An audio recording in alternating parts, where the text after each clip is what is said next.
Police are looking at a possible new lead in the disappearance of Nancy Guthrie. Oh, hopefully this is going to find her. I don't know. Dan Bowens, what do you know? Could it help crack the case? Well, we hope so, Rosanna and Jerry. There's been no shortage of tips, tens of thousands, in fact, but investigators say meaningful leads, yeah, they've been hard to come by, even after the family offered that $1 million reward earlier this week. Now, there is a new video that could provide a fresh clue. Let's take a look. The family was cleared, that is what we were told.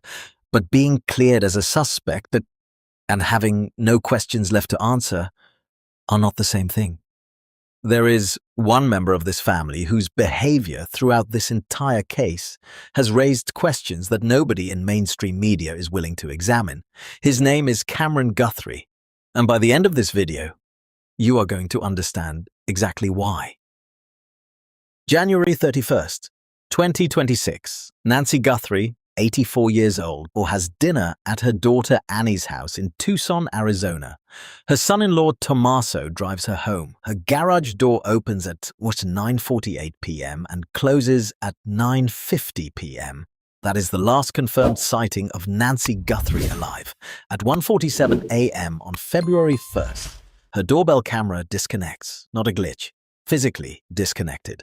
Someone reached up and took it down. At 2:12 a.m. A secondary motion sensor detects movement on the property. No footage, no cloud backup, just a digital ping in the dark. 16 minutes later, at 2:28 a.m., Nancy Guthrie's pacemaker disconnects from the monitoring app on her phone. And Nancy Guthrie is never seen again. For 54 days, investigators have processed between 40,000 and 50,000 tips. They have recovered DNA from inside the house that does not match Nancy or anyone in her immediate circle. They have released surveillance footage of an armed masked suspect who has not been identified. But while the world has been focused entirely on that masked figure, there is another person in this case whose behavior demands the same level of scrutiny. A person who has been visible enough to notice and quiet enough to avoid examination. Nancy's son, Camron Guthrie. Here is what the public record tells us about Camron Guthrie. His sister Savannah described him in her first interview since their mother's disappearance as someone who spent his career in the military, worked in intelligence, and was a fighter pilot. Her exact word for him, brilliant. The family's official signed statement lists Camron alongside Christine, first among the three siblings, before Annie and Tommaso, before Savannah and Michael. And here is what the public record does not tell us. Camron Guthrie has given 0 individual interviews since his mother disappeared, not one. In a case that has dominated national headlines for 54 days, Nancy Guthrie's son, a man with a career in military aviation and intelligence as described by his own sister, has been almost entirely invisible. Almost. Because there were specific moments where Camron stepped forward, and those moments, when you examine them closely, raise more questions than they answer. Keep watching, because what comes next reframes everything.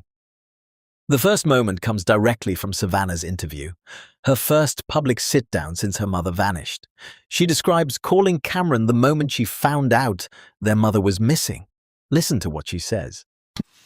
My brother, he spent his career in the military and worked in intelligence and is a fighter pilot and is brilliant.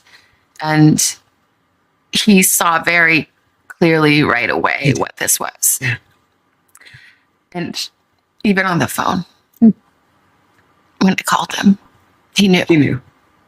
And he said, I think she's been kidnapped for ransom. He knew, not suspected, not feared, knew, before a single investigator briefed the family. Before any ransom note arrived, before any forensic evidence was processed. Camron Guthrie gets one phone call in the middle of the night and immediately concludes kidnapping for ransom. I want to give you both ways to read this. The first reading, he is a trained professional. His career was built on pattern recognition under pressure. He hears the facts. Doors open, blood on. Porch, camera yanked, phone left behind. Us. And his training connects those dots faster than anyone else would.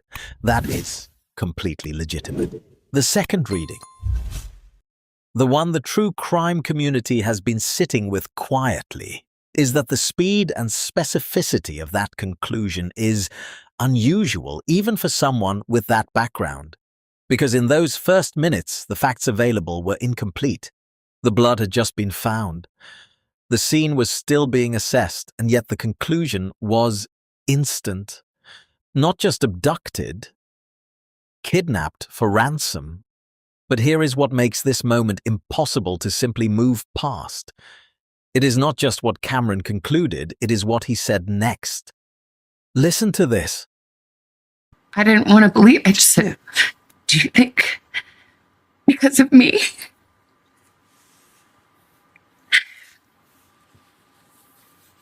And he said, I'm sorry, sweetie, but yeah, maybe. But I knew that. I'm sorry, sweetie, but yeah, maybe. On one phone call, and the first minutes of learning his mother is missing, Camron has already reached two simultaneous conclusions. One, this was a kidnapping for ransom. Two, it was because of Savannah. Not because of anything specific about Nancy. Not because of the neighborhood or the circumstances. Because of Savannah's fame and wealth.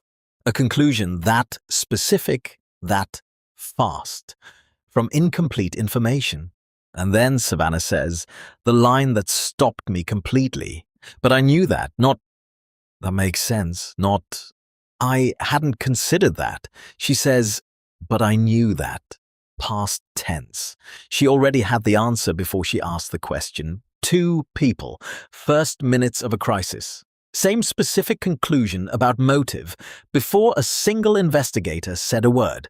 I am asking a question, not making an accusation, but that pattern deserves examination. Now, here is the second moment Camron stepped forward, and this one has barely been discussed anywhere.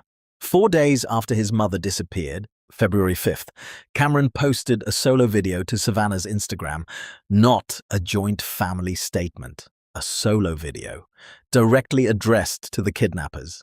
His exact words, "Whoever is out there holding our mother, we want to hear from you. We haven't heard anything directly. We need you to reach out and we need a way to communicate with you so we can move forward. But first, we have to know you have our mom. We want to talk to you and we are waiting for contact.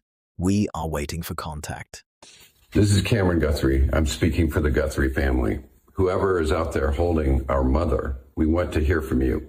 We haven't heard anything directly. We need you to reach out and we need a way to communicate with you so we can move forward. But first, we have to know that you have our mom. We want to talk to you and we are waiting for contact. Now, former FBI Deputy Director Andrew McCabe said unambiguously about the family's communications during this period, there is no question in his mind that every word of those statements was carefully crafted with the assistance of FBI hostage negotiators and experienced agents. Every word chosen deliberately, which means we are waiting for contact, was not accidental. It was a message designed by hostage negotiators, delivered by Camron. The question nobody is asking is this. Out of 3 siblings, why Camron? Why was the person described by his own sister as having an intelligence background chosen to deliver that specific message directly to the kidnappers? Was it because his background made him the most credible messenger to someone who knew him? Was it because negotiators believed his voice specifically would land differently with whoever was on the other end? Or was there another reason entirely? After those early appearances, Camron Guthrie almost completely disappears from public view. No individual interviews, no solo statements, nothing. And then comes the moment that crystallized everything for me. March 2nd, 2026. Day 30 of the search. Savannah, Annie, and Annie's husband Tommaso visit Nancy's home for the first time. They lay yellow flowers at the memorial. Annie is heard sobbing. Savannah stoops to read notes left by strangers. It is the most emotional public moment of this entire case. Camron Guthrie is not there. Nancy's son, the person Savannah described as the one who protected their mother more than anyone, is absent from the single most visible moment of grief in this investigation. No explanation, no statement. He simply was not there.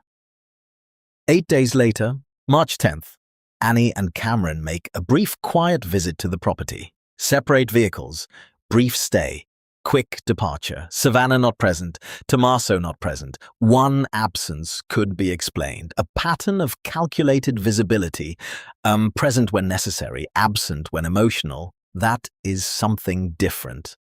And a man with a career in military aviation understands better than almost anyone how to manage a public profile under scrutiny. Now, let's go back to Savannah's interview one more time, because there are things she says about Camron and things she notably does not say that I think are the most overlooked details in this entire case. When Hoda asks about speculation that a family member was involved, Savannah defends each sibling. But listen to how she does it. And no one took better care of my mom than my sister and brother-in-law. No one protected my mom more than my brother.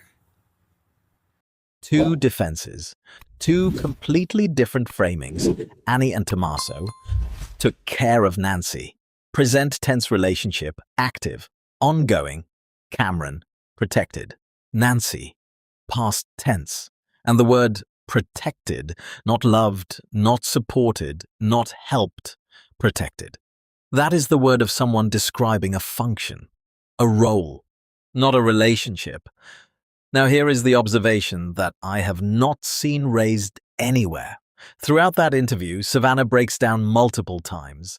She apologizes to her sister. She describes hugging Annie when she arrived in Tucson. She talks about her and Annie and Camron as a unit. But every specific emotional moment she describes involves Annie, not Camron. I want to be precise here. This is an observation about what she chose to share publicly, not a statement about their private relationship.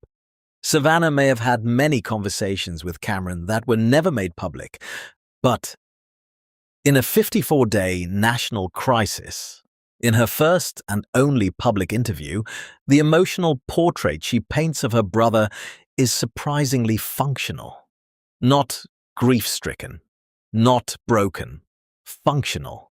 A man who knew immediately, who answered quickly, who disappeared strategically, and who his own sister describes not with tenderness, but with precision. So here is the question this entire video has been building toward. Former 25-year FBI veteran Johnny Grusing, the man who helped identify the Golden State Killer, put forward the behavioral framework that the person on that porch was not a stranger to Nancy Guthrie, that Nancy recognized whoever came to her door, and that recognition, that moment of unexpected identification, is what caused everything to go wrong. Former FBI criminology professor Brianna Fox watched the surveillance footage and described the suspect as almost sauntering up like that's his house. The walk of someone who believed their presence at this address at this hour was something Nancy Guthrie would open her door for. Former FBI agent Steve Moore said plainly, "This is the first time this person has ever done something like this. Someone from ordinary life, someone with a name in a database, someone who planned this in their imagination and executed it in reality for the first time." Sheriff Nana said, "We believe we know why he did this, and we believe it was targeted." And in a separate interview, he used a word that investigators do not use carelessly: revenge. And former FBI Special Agent Maureen O'Connell said, "Those investigators know so much more than we do. They are on to something big. They just may be having a hard time proving it.